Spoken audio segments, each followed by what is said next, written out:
Largamos un nuevo programa de Seamos Francos y hoy traje anotado cosas para la editorial, nunca lo hago, pero no quiero dejar pasar nada.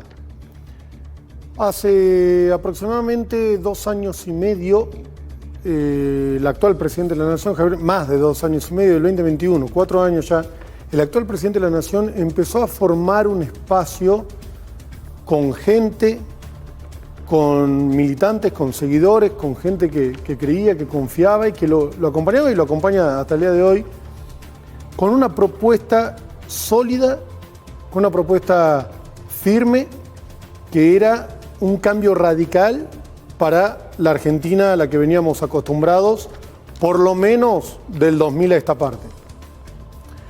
Con una propuesta de, no quiero reiterar de cambio, porque va a sonar al PRO, pero sí con una propuesta de una revolución, si se quiere, entendiendo desde arrancar de raíz y hacer algo nuevo. Esa propuesta, que ha conseguido muchos adeptos, tanto en la política como en la sociedad, más importante creo yo en la sociedad que en la política, porque la sociedad es el que pone el voto, generó que el actual presidente de la Nación, que Javier Gerardo Milei, llegue al poder, que sea presidente de todos los argentinos. Y está bien, porque ganó en las normas de la ley y con la democracia como corresponde y como debe ser siempre en este país. Se le pidió al presidente que achique el Estado, porque lo prometió en campaña y lo hizo. Se le pidió al presidente que acomode la economía y con altibajos lo viene haciendo. Se le pidió al presidente que deje de lado la casta y que deje de lado la corrupción. Y es ahí a donde quiero venir con un pequeño listado de hechos, no lo voy a decir yo actualmente de corrupción, porque eso no me corresponde a mí, ni a nadie que esté de este lado de la cámara, entiéndalo, usted señor, usted señora, ni yo, ni ningún periodista, podemos decir si fue un acto de corrupción o no, el acto de corrupción que usted considere, lo tiene que decir la justicia. Ni yo, ni nadie, podemos decir si fue un acto de corrupción o no. Sí podemos marcar, o sí le podemos contar, distintos títulos o distintos temas que fueron tocados desde que asumió Javier Milei el 10 de diciembre de 2023 a hoy, que queda de parte de la justicia o de usted ver o analizar qué fue lo que pasó. El primer caso concreto fue el tema de los alimentos. ¿Se acuerda cuando asumió Javier Milei? No me quiero equivocar, febrero, marzo del año siguiente, 2024, hubo un problema con alimentos que estaban en galpones y no estaban siendo repartidos y no se entendía por qué. Paréntesis para la provincia de Tucumán, que también estuvo comprometido con ese caso de alimentos, que tampoco pasó nada.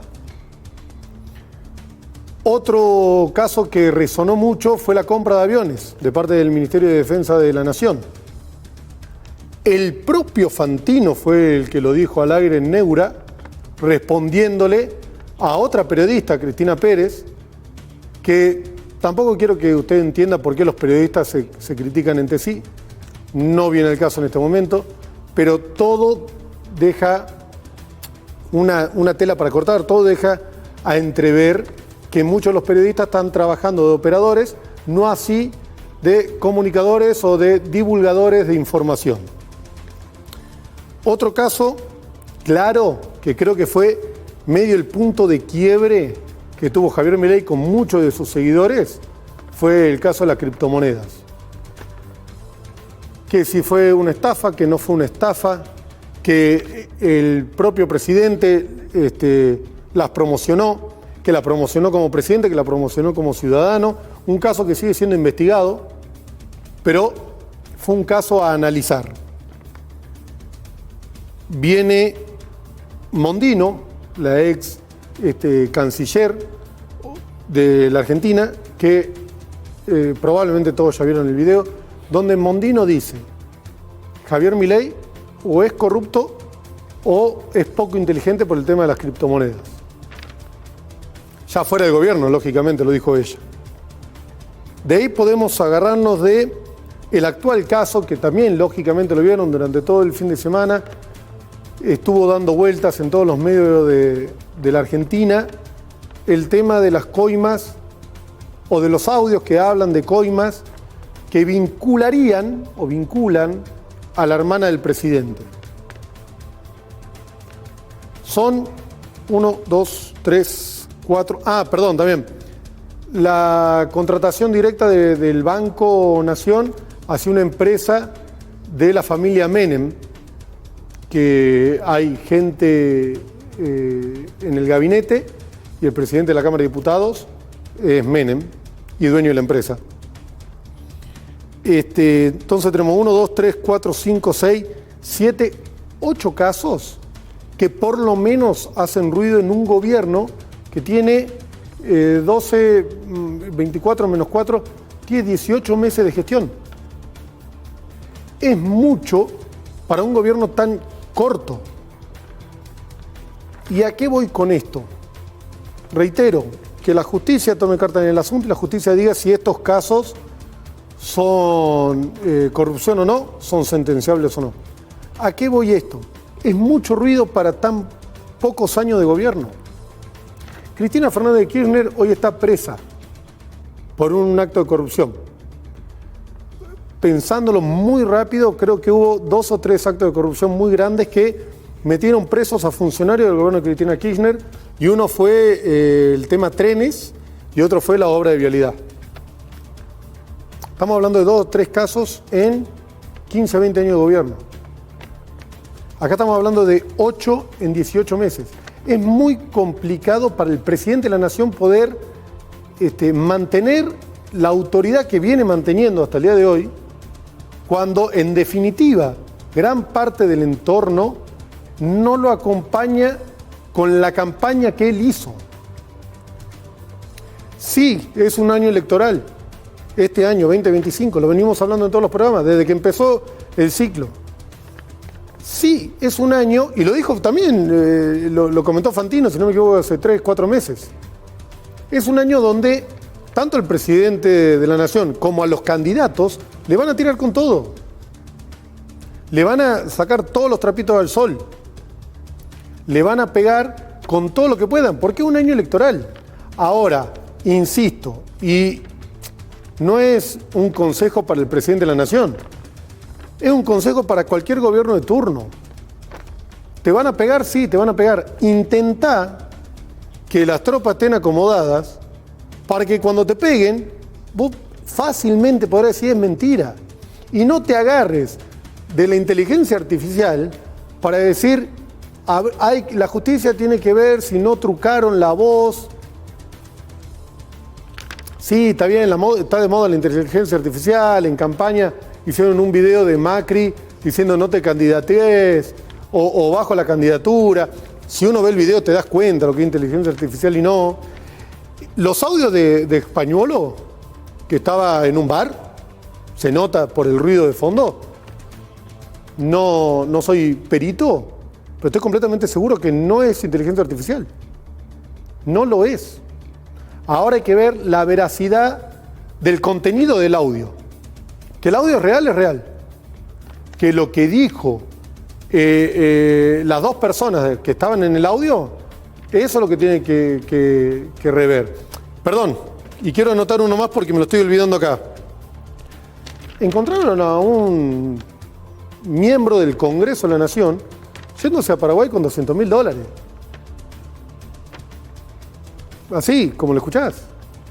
Son muchos casos de corrupción, en este caso puntualmente, o que rodean a la corrupción para un gobierno de tan corto plazo que, vuelvo, tiene una idea, tiene un proyecto, con altibajos la está intentando llevar a cabo, pero no sé cómo decirlo, porque no es la gestión, sino el entorno no lo está acompañando. Analícenlo, googleen, entren en internet, busquen y véanlo ustedes por ustedes mismos. No dejen ni que yo, ni que cualquier otro periodista de cualquier medio o streaming le diga sí o no, falso o real. Investiguen un poco Es la única manera que tenemos los ciudadanos de encontrar una verdad, por lo menos la verdad que nos convenza que es esa, y la línea para seguir, para no tener golpes, si se quiere, en las próximas elecciones. Vamos con la presentación y arrancamos, seamos francos.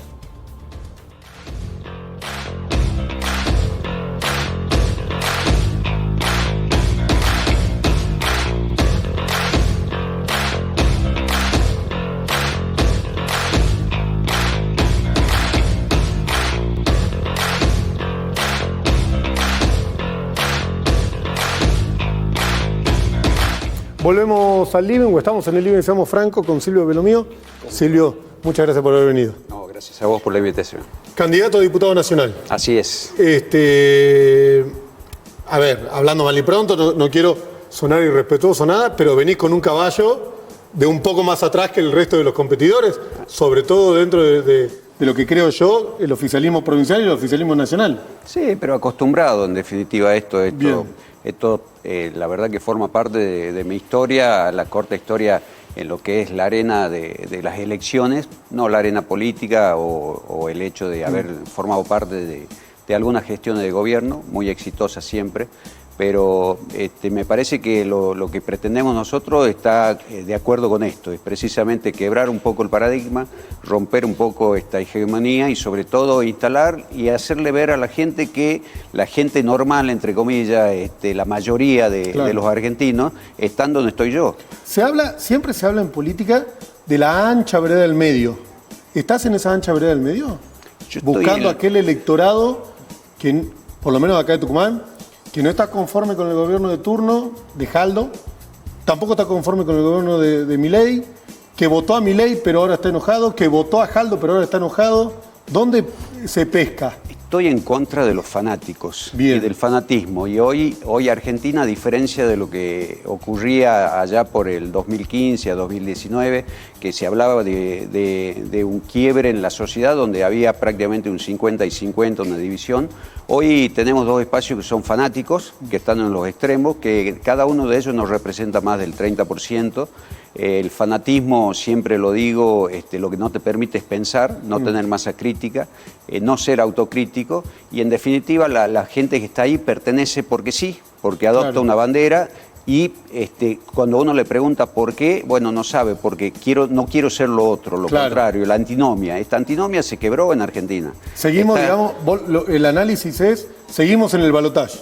Sí, está quebrada. Nos dividimos en dos sí, y votamos no al otro. Bueno, yo considero que en esta instancia no estamos en el balotaje, sino en la primera etapa de las elecciones, en las PASO y en las generales, donde en definitiva la gente va a buscar una opción. Y es lo que le estamos proponiendo en Tucumán, es una opción distinta, donde apuntamos sobre todo a decirle, señores, la oposición no debería cumplir el rol que está cumpliendo en Tucumán, sobre todo, porque hay que provincializar. Exactamente, la idea es provincializar absolutamente todo. ¿Por qué provincializarlo? Porque por ahí no se entiende para qué está el diputado nacional. El diputado nacional no responde a un sector político. El diputado nacional teóricamente responde a los ciudadanos de la provincia. Así es. El senador responde a la provincia o debe representar a la provincia, pero el diputado nacional representa al pueblo. En este caso al pueblo tucumano.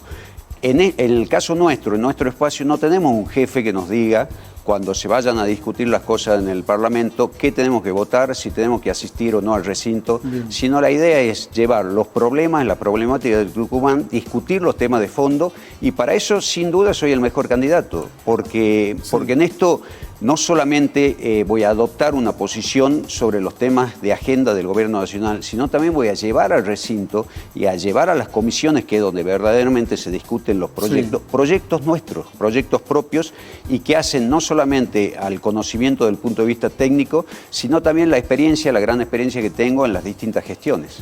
¿Qué comisiones conformarías o qué proyectos te interesan llevar al Congreso? Bueno, los proyectos que hoy están en boga precisamente, que son más que importantes, están vinculados con las finanzas públicas, que es mi especialidad en muchos sentidos. Y me parece que la discusión se tiene que dar, la discusión del presupuesto. No puede haber un gobierno sin presupuesto, que es la ley madre en definitiva. Sí. Se va a dar la discusión y se tiene que dar la discusión de la ley de coparticipación federal. Sí. Empezar a develar ciertas cuestiones, ciertos mitos que reinan en eso. Bueno, en ese caso tengo entendido que Milei tiene un proyecto donde, sobre todo por el tema de los impuestos y del IVA, que lo maneje directamente las provincias y que las provincias compitan entre sí, no que sea coparticipable. Mirá, lo que se tiene que dar es la discusión real. Acá se dio vuelta el sistema. Nosotros, bien, nuestros próceres, cuando concibieron Argentina, pensaron un país que tenía una visión federal. Sí. El federalismo no es un dogma, no es un título, no es algo que suena bonito. El federalismo es una forma de gobierno. Sí. Argentina es el 8º país en dimensión en el mundo, sí, por lo tanto tiene geografías totalmente distintas, a pesar de estar dentro del país, tienen idiosincrasias distintas y por lo tanto se concibió un país federal.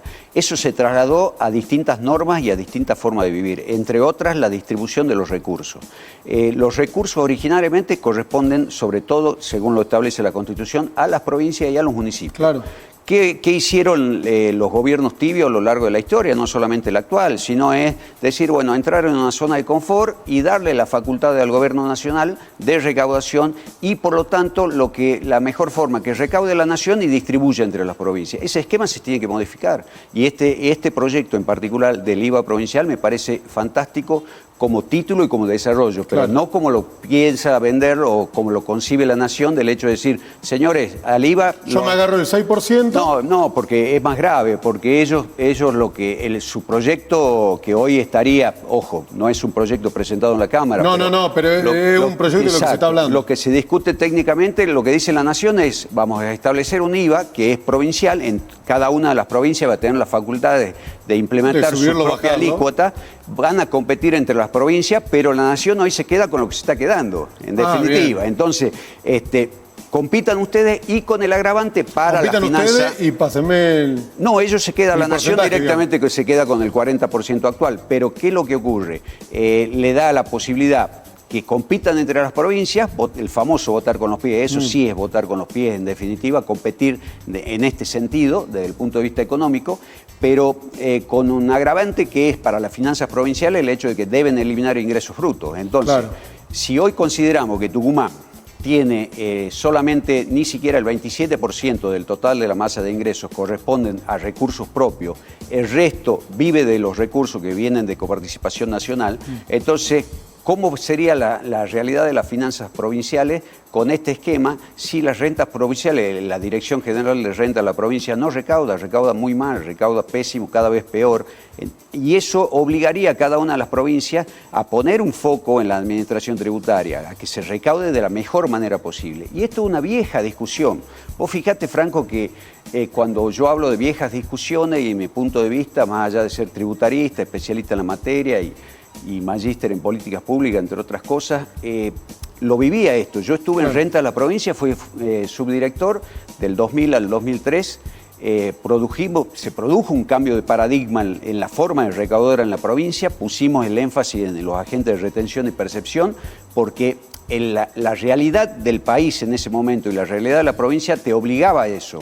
Hoy están vigentes resoluciones que firmé yo, que hicimos nosotros 25 años después. Claro. Entonces, este gobierno provincial, esa es la muestra de lo que es el gobierno provincial. Es una cabeza del siglo pasado, con políticas públicas del siglo pasado, totalmente anestesiado y con una sociedad anestesiada. Lo que buscamos es generar masa crítica, debate, discutir esto y desde la oposición simplemente elevar la vara de la discusión. ¿No encontrás esa masa crítica porque el gobierno provincial, lógicamente, ganó el oficialismo en la provincia, pero a nivel nacional en las elecciones no ganó el peronismo, si se quiere, en Tucumán?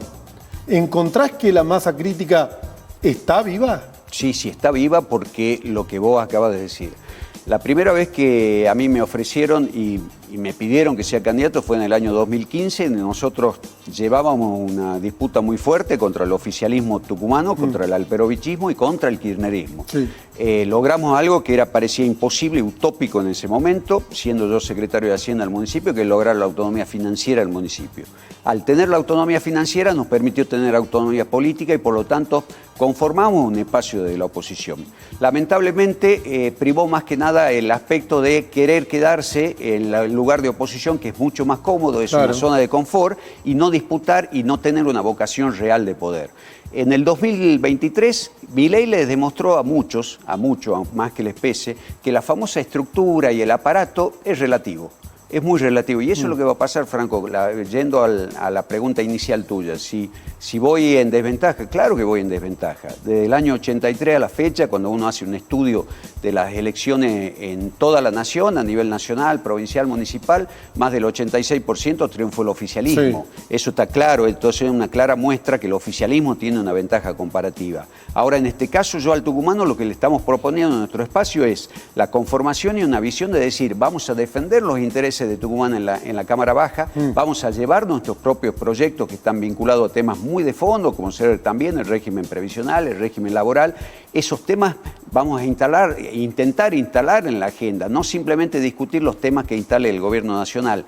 Y desde ahí también obligarlo al gobierno provincial a que suba la discusión, se eleve esta discusión y esta vara. Hoy no podemos seguir teniendo gobernadores en Tucumán que para ver si se mueve una aguja en la provincia necesariamente tiene que ir a la Casa Rosada. Es patético, es triste. En Tucumán lo dije cuando fui legislador también. Pero los gobernadores, no quiero caer puntualmente con el gobernador de Tucumán, los gobernadores en general, por el tema de la coparticipación, ¿no tienen que ir a Casa Rosada por mover una aguja? No, en absoluto, y de hecho, a ver, vamos a lo concreto. Tucumán era el centro del NOA, era el faro del NOA. Hoy uno recorre en vehículo, en auto, y resulta que ves el progreso de Catamarca, de Santiago, ni hablar de Salta, de lo que es Jujuy. Entonces vos decís, si las realidades son iguales, las regiones son muy parecidas, claro. De hecho ellos tienen menos posibilidades de riqueza que Tucumán, y hoy Santiago del Estero exporta más que Tucumán. Entonces está claro que las cosas las estamos haciendo muy mal. Bien. No tiene presencia el Estado en lo que tiene que tener. Yo creo en un Estado, sobre todo eficiente, más allá del tamaño, creo en un Estado eficiente. El resto de la región demostró de tener gobiernos eficientes que invirtieron en obra pública para el desarrollo de la economía privada, claro. El desarrollo de la economía productiva, la agroindustria.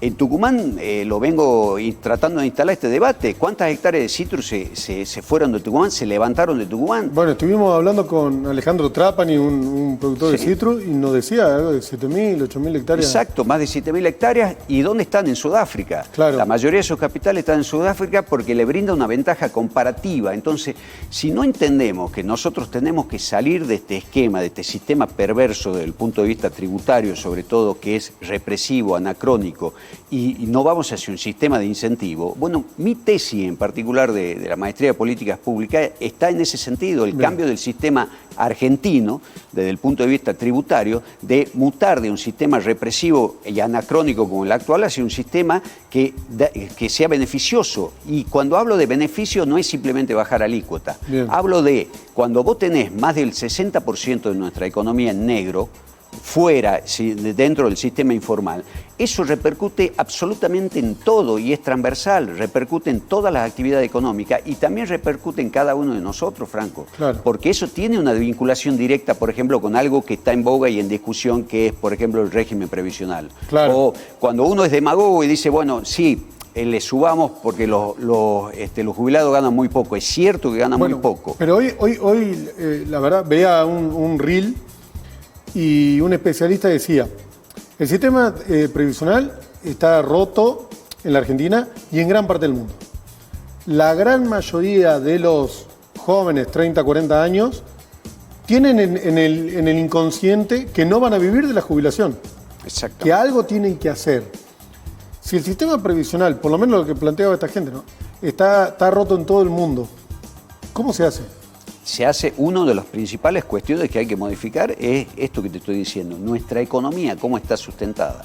Si vos tenés una economía que es el porcentaje es más alto de lo informal que lo formal, sí, ya de entrada está roto el sistema. Claro. Si vos aportan menos de la mitad de los que hoy son beneficiarios, obviamente que la economía, que la ecuación nunca te va a dar, nunca va a ser. Entonces, si no atacamos la raíz del problema, esto es gravísimo. Y no son solo los jóvenes. Hoy lo planteamos gente no tan joven como yo o gente de mi generación que sabemos perfectamente que no podemos vivir de una jubilación. Claro. Esto es así, ya lo sabemos. Entonces tenés que buscar... Es más complicado para los que están más cerca de jubilarse que para los que están... Siempre, pero eso es algo natural del ser humano. Digo, digo por el razonamiento. Sí, totalmente. De que le faltan 5, 3, 4 años para jubilarse y dice, ¿qué hago ahora? Claro, exacto, pero eso a nosotros en particular, a mi generación, ya se viene planteando y uno lo viene charlando hace mucho tiempo.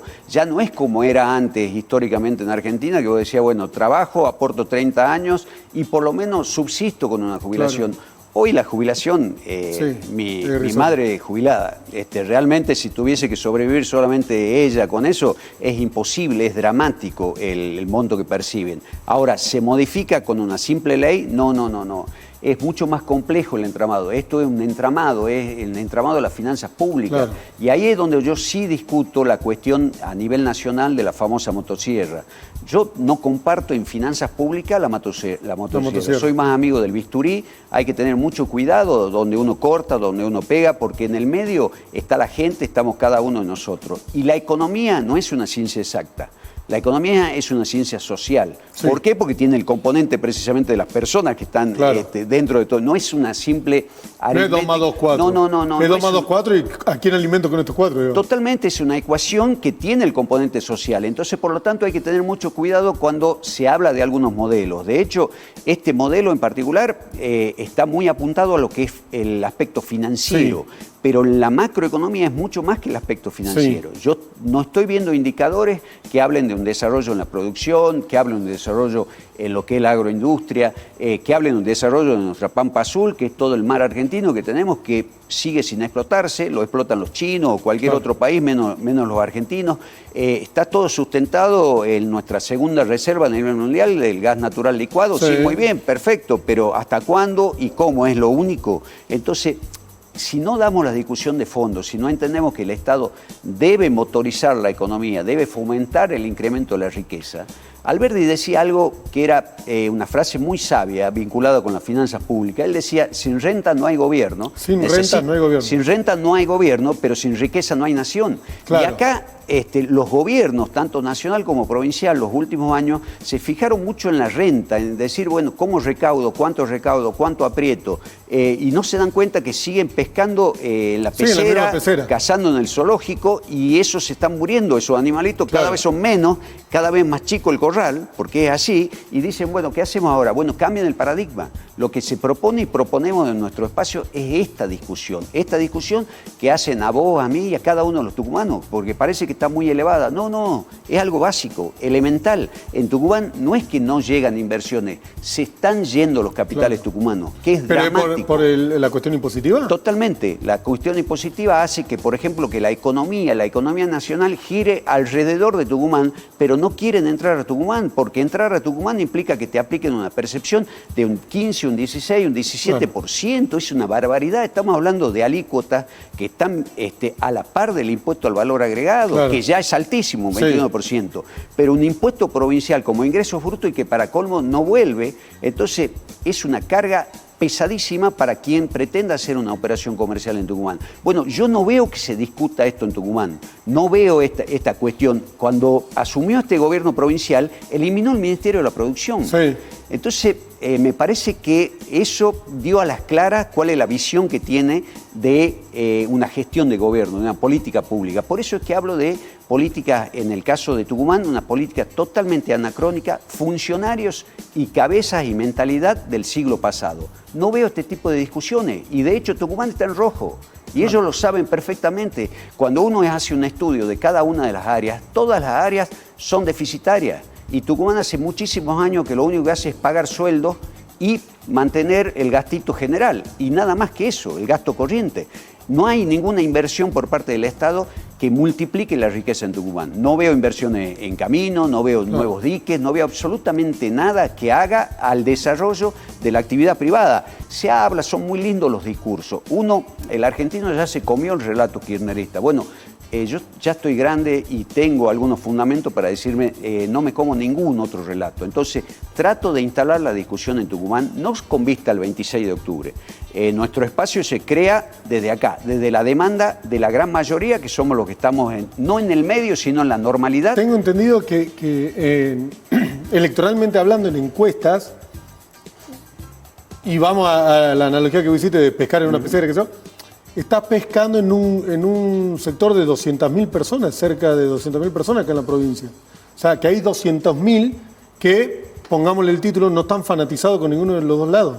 Exactamente, vamos hacia eso. Y de un electorado, si no me equivoco, de 700.000 personas. No somos ingenuos, entendemos lo que es la política, lo que pretendemos es que, por eso te agradezco este espacio, porque son pocos los espacios que nos brindan, es que el tucumano entienda que hay una opción, hay una posibilidad distinta, y no es necesariamente casarse con dos extremos fanáticos que terminan pareciéndose. De hecho, sí, 100%. Lamentablemente hasta en la forma. Yo tengo hijos adolescentes. Hay una teoría de la herradura, que los dos polos siempre se acercan. Siempre se acercan, se parecen y terminan, lamentablemente lo estamos viendo en los últimos días, sobre todo terminan cometiendo los mismos pecados. Entonces hay que tener mucho cuidado con esto, porque lo que hay en el medio de todo esto hay una gran desilusión. Muchos argentinos votaron con bronca en el 2023, por eso Milei es presidente, pero también con ilusión.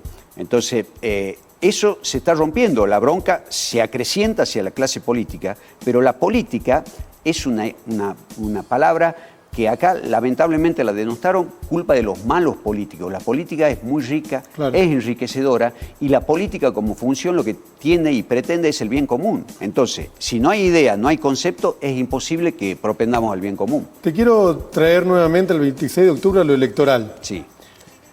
¿Considerás positivo, no solo para la sociedad, sino también para el espacio que representás, la boleta única? Totalmente positivo, es un esquema, viene a producir un cambio de paradigma. Porque ahí sí desaparece la estructura, desaparece todo el armado, digamos. En parte, porque yo en eso tengo una visión distinta de lo que es la estructura. El gobierno provincial, sobre todo, ejerce su poder a lo largo de los 365 días del año. Sí. Es decir, la cooptación del voto no se da el día de las elecciones. Bien. Muchos opositores, de hecho, ponen el foco y dicen, no, distribuyen bolsón ese día. No, el bolsón lo vienen dando en forma diaria los 365 días del año. Las dádivas son constantes y mucha gente, de hecho me está pasando en reuniones, se reúne conmigo en forma, o con nuestro espacio en forma privada, porque guarda que, mira que yo tengo tal o cual cosa, porque tengo un lugar acá, tengo un beneficio en este sentido que está vinculado con el Estado, y si ven y olfatean que las personas quieren tener una visión distinta, y bueno, directamente le quitan el recurso. Claro, no está mal el beneficio, está mal que sean... por eso. Y la gente tiene que entender que agarre todos los beneficios del mundo, en el cuarto oscuro no lo mira nadie, vota lo que realmente le va a producir un cambio en su vida y que no siga mendigando, porque así como mendiga el gobierno provincial en la nación, también la gente lamentablemente se arrodilla, y este es un pueblo distinto. La batalla de Tucumán y la declaración de independencia no es casualidad que se haya dado en nuestra provincia, no es casualidad, era un pueblo batallador. Hoy está totalmente anestesiado. Y lo que reina es la anomia total. Entonces hacia eso apuntamos, a decirle, señores, vayan a votar, porque si no vas a votar, porque lo único que hacer es darle un beneficio a toda esta gente. La encuesta dice que va a haber poca participación, que Tucumán es una provincia que vota mucho, pero en este caso, la última encuesta que se hizo de la gente de Meraki, que estuvo acá la semana pasada comentándonos, el 40% no quiere ir a votar. Exactamente, a eso que es un número grande. De hecho, es lo que venimos apuntando nosotros a ese 40, que es un poquito más de 40, pero alrededor de un 40%, a ellos apuntamos para decirle, porque no voy a perder tiempo con los fanáticos, que es lo que te dije al comienzo. No me interesa, porque las verdaderas cabezas de termo que ellos dicen, bueno, es eso, el fanatismo, de una forma u otra, y el color que sea. Porque acá hay populismo y populismo, no hay populismo de derecha o de izquierda. Luis XIV, con lo definido el Estado soy yo, Eso es populismo, no existe populismo de izquierda, de derecha, de centro. ¿Es populismo o no hay populismo? Sí. Entonces hay que tener cuidado con algunas cuestiones. Este tampoco es un gobierno de derecha, porque el gobierno de derecha es nacionalista, el gobierno nacional me refiero. Sí. Los gobiernos de derecha son nacionalistas, protegen lo suyo, lo estamos viendo, el mejor ejemplo en el norte de América con Donald Trump. Entonces, todo este tipo de cosas, hay muchas cosas que la casta goza de muy buena salud, goza de muy buena salud. Entonces, nosotros pretendemos ir en contra de estas cuestiones y poner de manifiesto, y lo que buscamos es que se eleve la discusión, Franco, que se eleve la discusión en la provincia y en la nación. No podemos seguir siendo tan chabacanes en todas las discusiones y tan tristes los debates que vemos. Son patéticos, hasta violencia física en la Cámara Baja. Sí, ha pasado que no se veía eso. Y este hombre, este chico, representante que creo que es de Jujuy, de la Libertad Avanza, que no sabe leer una cifra tan sencilla como 12.000 millones. Es decir, es tan dramático, es tan bajo el nivel de los funcionarios y de las personas que representan al pueblo, es tan básico que lo que pretendemos es que se eleve esta discusión, que se dé. Y yo no concibo la gente que llega a aprender a un cargo público. Vos para llegar a un cargo público es exactamente al revés, lo establece la misma Constitución.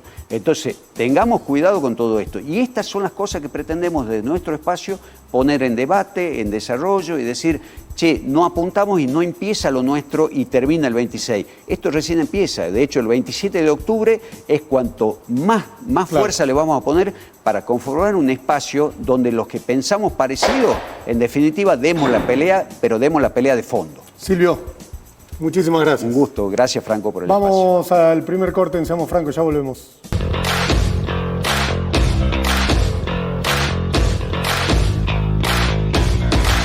Volvemos al piso y estamos con la diputada nacional, Paula Modeo.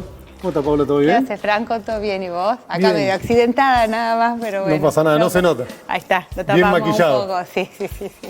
Bueno, lógicamente, candidata a diputada nacional para mantener la banca que ya tenés. En una elección que la veo difícil creo, porque no cerró alianzas como en años anteriores. Sí, la verdad es que creo viene creciendo y reforzando su autonomía y su identidad. Obviamente que en su momento nosotros intentamos, desde que nacemos a la vida política, de hecho yo me acuerdo que cuando hicimos el lanzamiento de Creo tratamos de convocar ampliamente a la oposición y nos dimos cuenta que había una clase política y dirigente de Tucumán que estaba como más pensando en la propia, en la chiquita y no con una ambición real de ganar al oficialismo. Y bueno, yo digo la frase que alguien alguna vez se tenía que animar y nos tocó a nosotros animarnos y acá estamos dando la batalla de nuestra vida.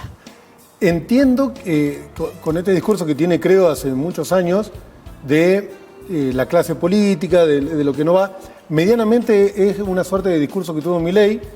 Usted le pone clase política, le puso casta. Han logrado en algún momento como congeniar el electorado, si se quiere, pero hoy sale dividido. Sale la Libertad Avanza, sale Creo, sale Sánchez, sale Bussi, salen como 4 o 5 líneas dentro, y agarro lo de Silvio Belomío, dentro de la misma pecera. Mira, nosotros cuando apoyamos en el Congreso y acompañamos estas ideas, realmente lo hacemos de un convencimiento y porque son nuestras ideas, no fue colgarnos a alguien o a algo. De hecho, en el Congreso éramos 5 personas, vos ves los registros históricos, quienes me acompañaban en los proyectos, quienes firmaban conmigo, quienes nos plantábamos cuando era un Congreso de 257 y éramos 6 que votábamos en contra. O sea, nacemos juntos a la vida política, obviamente con el impacto que tuvo la figura de una persona como el presidente, con el impacto que un partido de Tucumán o de la provincia. Pero nosotros decimos que no vamos solos, Creo no va solo. Nosotros llevamos a toda la gente que está dispuesta a hacer realmente algo distinto por Tucumán. Yo me preguntaba, ¿no?, en estas elecciones que como que se habla de quién es quién, ¿no? Este es Jaldo, este es el gobierno nacional, quien responde, el jefe de está el presidente del Partido Nacional de los Radicales, no sé. Y todo el mundo tiene un jefe. Claro. Y yo me preguntaba a mí misma el otro día, ¿a quién respondo? ¿A quién responde Paula Modeo? ¿Quién es tu jefe? ¿Quién es mi jefe? Y la verdad es que, parece trillado, pero realmente yo me le debo y debo todo a muchísima gente que con una valentía y una generosidad tremenda, desde pagando costos muy fuertes, porque una cosa es que a vos te protejan desde algún lado y te dejen y vos puedas manejar y patear el tablero y decir cosas. Otra cosa es ser un profesor de la escuela técnica, que a vos te sancionan y te hacen un sumario. Yo acompañé a este profesor sumariado en su momento por sus posicionamientos políticos. Yo me debo a esa gente, yo me debo a los productores, me debo a los docentes, me debo a todos los valientes que están atrás nuestro, que apostaron por Creo. Claro. Porque Creo no era colgarse de una moda, era patear el tablero, animarse, poner lo que había que poner y discutirle a los poderosos y a la mafia política que maneja Tucumán. Te tocó ser diputada en el gobierno de Alberto Fernández y 2 años en el gobierno de Javier Milei. Entiendo que decide esto, éramos 5 lo que votábamos en contra, como fue el gobierno de Alberto Fernández. Después lograste un poco más de quórum, digamos, a la hora de votar en contra o a favor en el gobierno de Javier Milei. Hoy, de cara al 26 de octubre, ¿dónde te posicionás con el gobierno nacional? Mira, nosotros hemos acompañado con mucha convicción el rumbo económico y las medidas que se han tomado. Yo creo que, de hecho, sin especulación política, porque yo sabiendo que el otro día veíamos una nota de noviembre del 2013 que nosotros decíamos, Creo va a competir porque en algún momento tenemos que mostrar quiénes somos y qué hemos hecho, y estamos muy orgullosos del trabajo que hemos realizado. Y hemos acompañado como muy tranquilos y sin especulación política estas medidas en el Congreso y el rumbo que ha tomado. Sabiendo que yo competía con la Libertad Avanza, me mantuve firme, no es que iba panquequeando el voto de acuerdo al termómetro político. O sea, en eso hemos dado previsibilidad y hemos tenido una coherencia absoluta. Yo veo, de hecho, veo todos los espacios políticos, está lleno de gente que saltó de un lugar a otro, saltó. ¿Y dónde ves la gente que se mantuvo firme? Claro. ¿Dónde está la gente que le puede decir, no me gusta cómo piensa Creo? La verdad es que este chico Modeo no me cierra, o Sebastián Murga, que es el fundador y que me acompaña en la lista, o Tapita García, no estoy de acuerdo con esas ideas, qué sé yo, lo que quieras, pero lo que no nos puedes decir a nosotros es que nos corrimos 1 milímetro. Claro. No puedes decirnos, porque nosotros cuando nacemos un 24 de septiembre del 2021, en el medio de la pandemia, decimos, esto vinimos a hacer. Vamos a terminar con los privilegios, nos vamos a parar frente a la clase dirigente, les vamos a decir, hasta acá llegaron muchachos, y estas son las ideas que vamos a llevar a Tucumán. No cambiamos una coma, no hicimos una cosa distinta de lo que dijimos que íbamos a hacer. En esa pelea que viene desde el 2021, ¿encontrás alguna batalla ganada? ¿Encontrás más esfuerzo que realidad?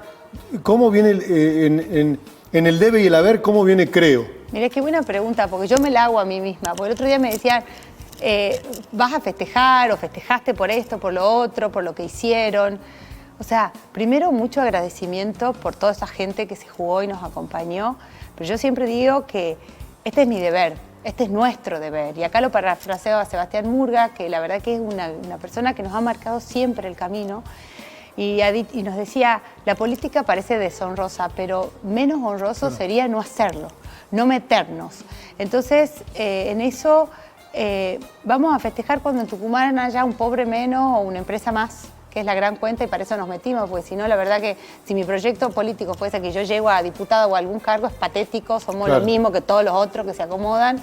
Pero realmente hay un crecimiento de Creo y a nivel personal, obviamente, satisfacciones de poder haber hecho aportes importantes en leyes que salieron, haber escrito el 25% de la ley bases, poder haber sido, mostrar una forma distinta de hacer política. El otro día hablaba con nuestra concejal de Yerbabuena, que es Mercedes Moraes. Sí. Y yo le decía a Mer, que vos estés ahí sentada hace toda la diferencia. Sos una, pero sos la única que se baja los asesores. Sos la única que no acepta los gastos sociales. Sos la que más estudia. Y tienen miedo de hacer algo que esté ahí medio gris. Porque saben que vos estás con 4 ojos defendiendo cada peso. ¿Viste? Porque la política es como que esos eslóganes lindos de hacemos este festival, gastamos para acá. Pero la verdad es que cada peso que la política usa para lo que sea, para cosas bien intencionadas, para cosas buenas, para cosas malas, sale de alguien que se rompió el lomo. O sea, vos tenés que pensar que alguien que llega justísimo a fin de mes a la larga le sacaron más del 30 y pico por ciento, casi 40% en impuestos. Estés trabajando en el sector formal o en el informal. Entonces tenemos que ser tan cuidadosos con la guita de la gente. Y esa es nuestra misión. ¿Y por qué no se puede bajar ese porcentaje impositivo? Más allá de Tucumán, no te cumple el rol porque soy diputada nacional, pero a nivel nacional, ¿por qué no se puede trabajar más en esa quita de impuestos? Yo creo que a nivel de Tucumán es porque no tienen ganas. No, sí, pero no te quiero meter en Tucumán porque no sos legisladora, digamos, no. No, tengo como dos cosas distintas, porque Dale. en Tucumán, cuando en el 2019 se gana el juicio a la Corte, sí, en la época de Macri hace un aumento de una deuda que tenía con las provincias, y solo con ese aumento de lo que manda Macri extra a la provincia podrían haber eliminado ingresos brutos. Claro. Hoy la provincia podría estar bajando impuestos porque en junio ya recaudó casi el 85% de todo lo que tenían que recaudar en el año. Claro. En Tucumán la política no tiene ganas de hacer ningún esfuerzo porque siguen de joda, porque siguen con la estructura, porque las comunas tiran guita al techo, porque la legislatura gasta ñoqui. O sea, ese es el problema. A nivel nacional creo que sí se ha bajado muchos impuestos, o sea, lo ves sobre todo el impuesto inflacionario. Hay que saber sí, muy bueno. bien. No, o sea, sí, bueno, no, pero te come el 30% de Claro, sueldo, no, o sea, a lo que voy que, si bien no es un impuesto, se lo trata como un impuesto porque es el que más afecta al cotidiano, digamos. Exacto. O sea, imagínate el esfuerzo y después muchos impuestos, nos falta un montón. O sea, vos agarrás, el otro día hablaba con los exportadores de Tucumán y unos importadores y me dice, yo importo un container de China, viste que ahora están sí, importando. Bueno, tengo 15.000 importo copas. Bueno, a eso tengo la tasa estadística de la aduana, los gastos de arancelamiento, el despachante, el flete, el impuesto. Y bueno, ni hablar de impuestos provinciales. Creo que Argentina tiene y Tucumán tiene esa deuda y además que agrandar la torta. Perdón, ¿cuánto estaba pagando esa persona? 150, 175% más del valor del producto. Sí, no, un poquito menos, 120, 130. Sí. Y por ahí parece un tema de empresarios, pero a la larga es, por ejemplo, yo importo mochilas. Esas mochilas le llegan a los tucumanos y a Tucumán llega todo más caro que el resto de las provincias. Claro. Entonces, son los insumos para las fábricas que faltan. Entonces, eso te impacta en el día a día, porque a veces yo siento que cuando hablamos de estas cuestiones técnicas, de impuestos, vos decís, ¿qué tengo que ver? A ver, solucionar el problema que tengo. Entonces yo el otro día estaba en Delfín Gallo y ¿sabes lo que nos pedían? Escombros. Ya no nos pedían ni pavimento, ni cordón cuneta. Escombro para que no se embarren tanto en época de lluvia. Piedra con arena.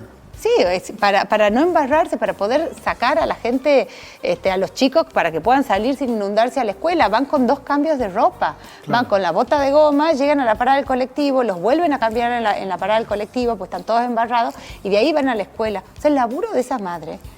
Entonces, vos decís, están pidiendo escombros. ¿Por qué están pidiendo? O sea, es lo más básico, y esto parece alejado. Pero ¿sabes lo que pasa?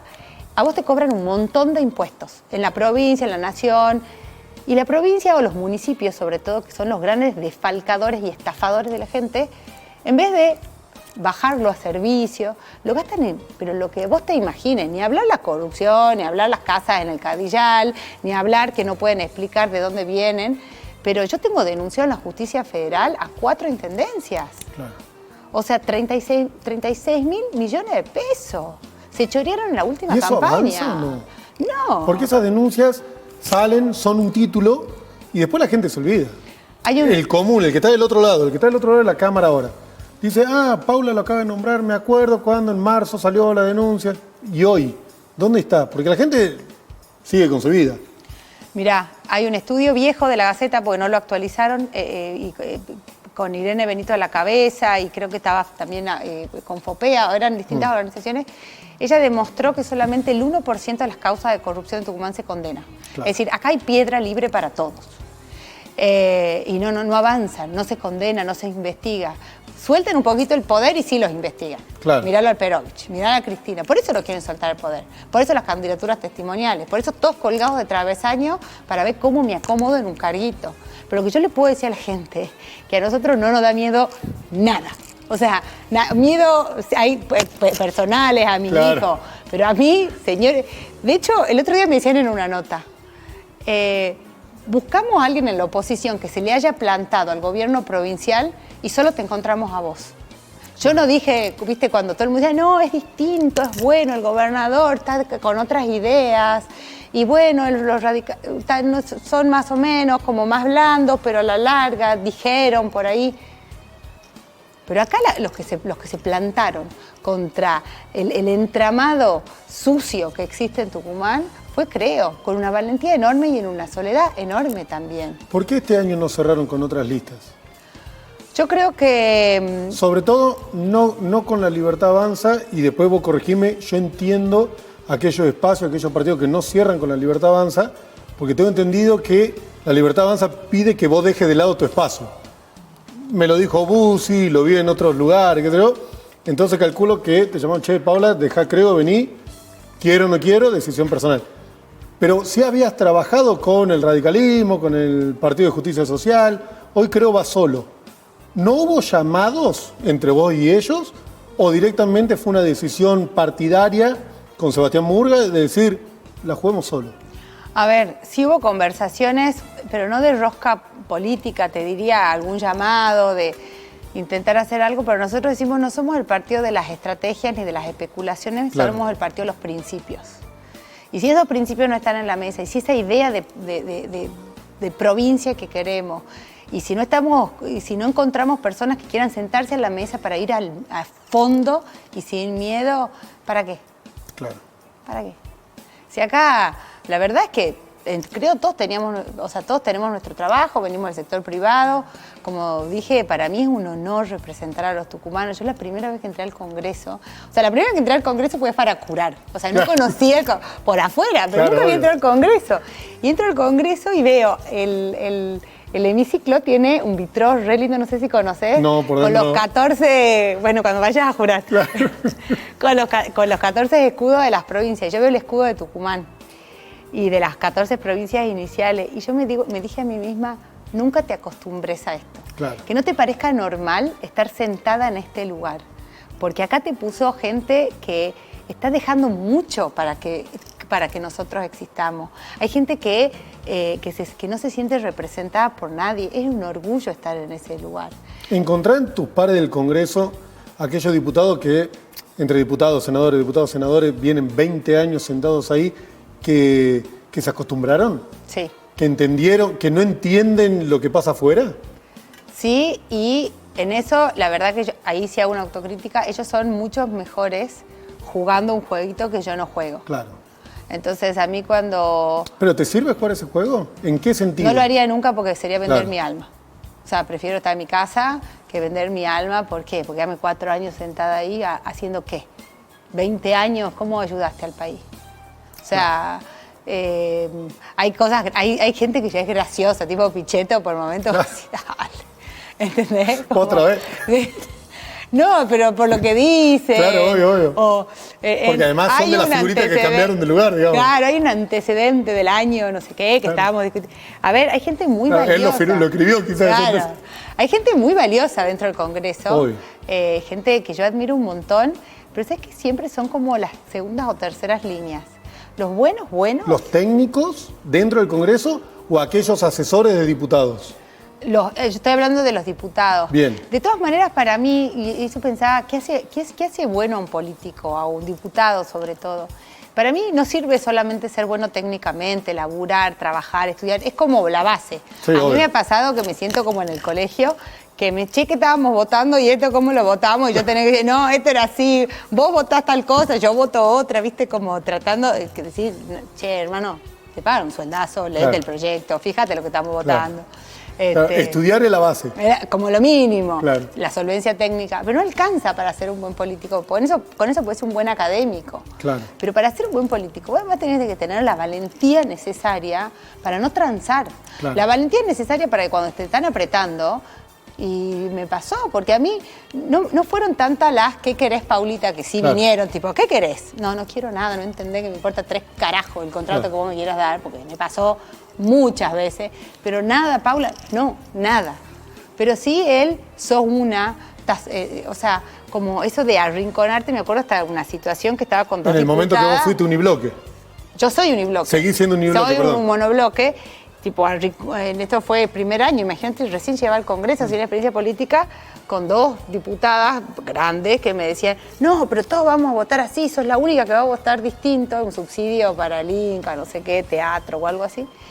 Y con todos los sindicalistas que me gritaban y me silbaban arriba. ¿Y ustedes se cuentan antes de votar? ¿Cómo sabe ella qué va a votar vos? Yo pertenecía al interbloque, yo soy presidenta de mi bloque, del monobloque, entonces había un grupo de presidente de bloque, entonces dice, bueno, los radicales van a votar sí, el PRO va a votar, y la Libertad Avanza hace lo mismo, cuando hay que ver, se cae el veto o no se cae el veto, bueno, hacen como contar. Claro, una matemática para ver si llegamos o no a los votos. Y yo ahí sola, no, yo no voto esto.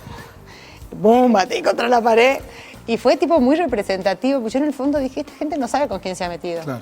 Yo soy una, pero no soy una. Yo simbolizo todos los que van atrás mío. En la boleta de Creo vamos todos. Claro. Todos los que queremos algo distinto, porque estamos convencidos de que Tucumán puede mucho más. Podemos mucho más. Y podemos porque creemos en lo que somos, porque creemos en lo que hacemos, porque creemos en la fuerza de la gente convencida. O sea, las palabras mueven. Yo escucho palabras bonitas algunos, pero los hechos arrastran. Claro. Y nosotros tenemos que arrastrar a los tucumanos y mostrarles que a nosotros contra todo obstáculo seguimos y persistimos y persistimos. Me dijeron a mí cuando entré al Congreso, me dijeron, vas a hablar sola y a las 3 de la mañana. Nadie te va a escuchar y no vas a poder hacer nada. Bueno, ahí lo tienen. Ahí está. No saben con quién se metieron. No, pero además, y esto ya es una cuestión personal y profesional, laburan muy bien las redes sociales. ¿Nosotros? Desde Creo, o tu red social en particular, porque los cortes de tu participación en el Congreso se viralizan. Sí, tanto en comisión como en la Cámara. Lo importante es que eso se transforme a votos. Sí, bueno, eso ya queda en el electorado, en este porcentaje de gente que los tiene que seguir o no. ¿Estás de acuerdo, estás a favor de la boleta única? Yo fui una de las impulsoras de la boleta única. De hecho, tengo un proyecto sobre boleta única y nosotros venimos capacitando, mostrando la perversión del sistema tucumano versus otras formas de votar como la boleta única. Nosotros en Tucumán, nuestro sistema no es inocente. O sea, los acoples, la división en 3 circunscripciones, la forma en que votamos, cómo se vota, los periodos, está todo maquiavélicamente pensado para mantener el oficialismo tramposo y corrupto en el poder. La última reforma de la Constitución de Tucumán es una perversión. Aniquiló la democracia en Tucumán. El tema de cómo se vota ahora. Sí, los acoples. O sea, 54 acoples, le laburan todo para uno solo, cada 4 años, no se renueva por mitades, está todo, 93 comunas. ¿Para qué querés 93 comunas? O sea, es plata que se va. En vez de que te juro que el otro día me decía, cada 26 minutos pasa el 118, me decía, 26, no quiero ir contra el 118, perdón, pero es como un entramado en la provincia. O sea, acá la gente va a la terminal y de ahí auto rural. Y le sale carísimo el auto rural, ¿entendés? Me decía una señora que viene desde el Bobada, es verdad, de Santiago del Estero, pero que es auto rural hasta... Y no hay una conectividad rápida, fluida, y encima pagando carísimo. Yo viví en Buenos Aires cuando fui a estudiar, yo estudié en Buenos Aires, fui a la facultad, y no podía creer, yo me tomaba un colectivo que era el 152, que iba por Santa Fe hasta San Telmo, que era la facultad, y yo no podía creer, creo que pagaba, no sé, 8 pesos, no me acuerdo. Sí. Siempre fue muy barato el transporte público. Pero aparte impresionante. O sea, no necesitas nada porque haces combinación. Teníamos la guía T, ahora soy vieja ya, pero era muy, qué sé yo. Ahí tenía 19 años y me manejaba en Buenos Aires con una guía que hacía combinación de 3 colectivos y me recorría la provincia, toda la ciudad en 40 minutos. Acá 40 minutos se te fue la vida en la parada. Imagínate la madre o el trabajador o el cosechero. O sea, realmente es una provincia donde se la hacemos muy complicado a los que menos tienen. Entonces estos discursos, ¿viste? De nosotros somos los que defendemos la justicia social, nada. Son un discurso, laburan para ellos, se hacen las casas de fin de semana, siguen choreando, ponen a la mujer, ponen al hijo, ponen al marido, ponen al amante. O sea, de 16 la vez pasada se renovaba 16 municipios, o sea, no podía seguir. 15, era pariente, o sea, la mujer, el hermano, el hijo o el padre. Entonces, ¿qué democracia, qué alternancia existe en Tucumán? Porque eso quiere decir que nadie controla nada. O sea, realmente estoy convencida, ¿no?, de lo que digo y estoy muy contenta de tener este equipo de gente atrás y tener como de pertenecer a algo tan noble, pero tan potente al mismo tiempo, ¿no? Estoy convencida que Tucumán puede muchísimo más. Paula, muchas gracias por venir. Muchas gracias a vos. Se fue otro programa de Seamos Francos. Nos reencontramos la semana que viene. Chau.